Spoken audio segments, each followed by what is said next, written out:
So I want to talk to you about a disease called leptospirosis, and I wouldn't be surprised if you haven't heard of it.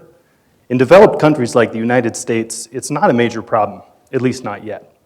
Indeed, the most devastating impacts are in resource-poor communities in the tropics. Now we're talking 1 million human infections every year with 60,000 deaths. And would you believe that it's the most widespread zoonotic disease on the planet? Now that's a very sciencey word, zoonotic, but all that means is that it affects humans and animals. And in the case of leptospirosis, a lot of them. We're talking cows, pigs, dogs, frogs, lizards, sea lions, bats, rats, and the list goes on and on. This makes leptospirosis one of the most successful and diverse pathogens known. Okay, so it's diverse. Let's put that into some context. So I want you to imagine that you're in a room with 15 to 20 other people, because that's approximately the number of different species that can cause leptospirosis.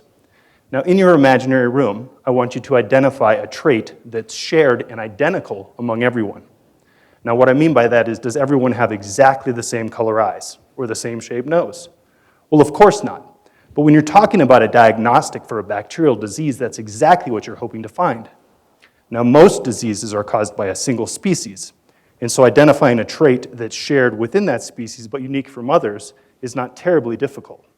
But for leptospirosis, which is caused by a multitude of species, diagnosis has been a major challenge, and this has resulted in an unacceptable number of unnecessary deaths.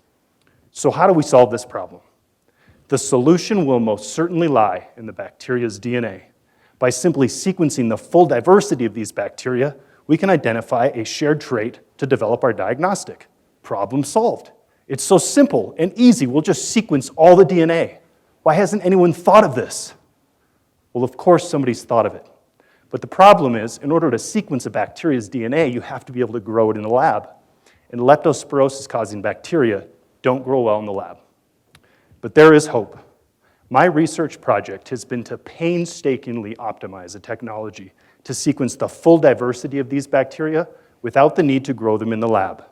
And I'm happy to say that after multiple years of tedious lab experiments and complex data analysis, it totally works, and it works really well. So that's step one.